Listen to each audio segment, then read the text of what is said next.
మనకు బదులుగా మన స్థానంలో ఆయన శిలువ మనం పొందాడు. ఇది యథార్థమైన సత్యం. కనుక నేను మీరు నేర్చుకుందాం.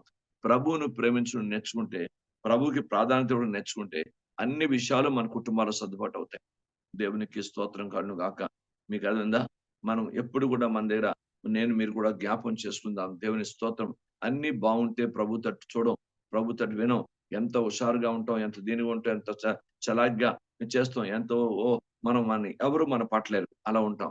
అదే మనకు కొంచెం బలహీనతలు, కొన్ని సమస్యలు కొన్ని చూసేసరికి మనం ఎంతో కుంగిపోయి పరిస్థితి అయిపోయి అయ్యో! అన్నట్టు మనం వేలాడిపోతుంటాం. అది కాదు.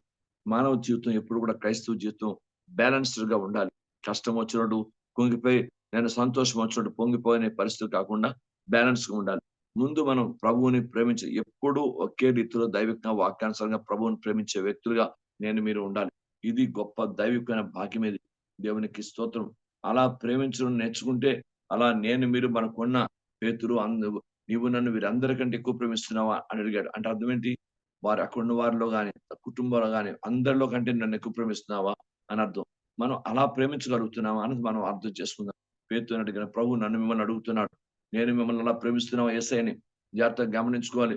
వాక్యాన్ని బట్టి అందరికంటే ఎక్కువ ప్రేమిస్తున్నావా? అన్నిటికంటే ఎక్కువ ప్రేమిస్తున్నావా? అందరికంటే ఎక్కువ ప్రేమిస్తున్నావా? ఒకసారి మనం ఎవరి మట్టుకు వాళ్ళు మన జీవితంలో మనం అవగాహన చేసుకుంటే అర్థమవుతుంది. నిజమే తండ్రి మేమింకా అంత స్థాయికి మేము ఇంకా పూర్ణ హృదయంతో అంత పరిపూర్ణతని ప్రేమించలేదు అన్న విషయాన్ని స్పష్టంగా